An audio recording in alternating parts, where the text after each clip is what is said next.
Hello. तर आमच्या होती गावची यात्रा आणि आदल्या दिवशी देवाच्या पाया पडायला आम्ही गेलो होतो. तिथे देवाची पालखी असते. तर संपूर्ण माझ्या माहेरची फॅमिली आम्ही सगळेजण पाया पडायला गेलो होतो देवाच्या. बघू शकताय खूप गर्दी होती आणि जेवढ्या सगळ्या फ्रेंड्स असतात गावच्या किंवा आपल्या शेजारच्या, आमच्या तर सगळ्या मुली सगळे पाहुणे येतात देवाला.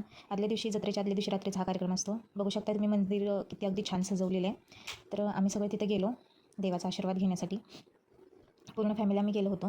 पाहू शकता तिथे किती गर्दी आहे आणि खूप छान सजावटही केली होती आणि तिथे जाऊन इतकं छान वाटत होतं, खूप छान वाटत होतं. मन अगदी प्रसन्न होऊन गेलं.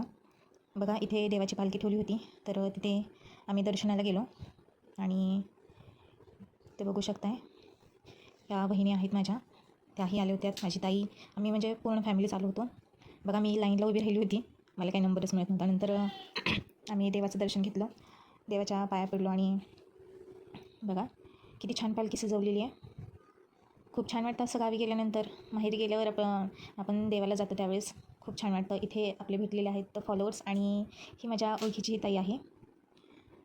बघा इथे मी तिलाही व्हिडिओमध्ये घेतलं आणि नंतर आम्ही गेलो पुढच्या पालखीकडे. तिथेही आम्ही पालखीचं दर्शन घेतलं, व्यवस्थित दर्शन झालं आम्हाला. देवाचे आशीर्वाद घेतले, देवाला मनापासून प्रार्थना केली. बघा आणि तिथून पुढे मग आम्ही सगळेजण बाहेर आलो. बघा सगळ्या देवांचं, सगळ्या पालख्यांचं दर्शन घेऊन झाल्यानंतर आम्ही सगळेजण बाहेर आलो तिथून. आणि बघू शकता तुम्ही किती गर्दी आहे. सर्वजण खूप उत्साही होते आणि त्यानंतर तिथे लेझिमचा खेळ सुरू होणार होता. तिथे DJ वगैरे लावलं होतं, त्याच्यामुळे खूप आवाज येत होता. त्याच्यामुळे मी याच्यामध्ये तो रेकॉर्ड करू शकले नाही. बघा सगळेजण खूप आनंदात होते. जत्रेच्या आदल्या दिवशी हा देवाचा कार्यक्रम असतो आणि त्यानंतर आम्ही पुढे निघालो. बघा आम्ही नेक्स्ट मंदिराकडे गेलो.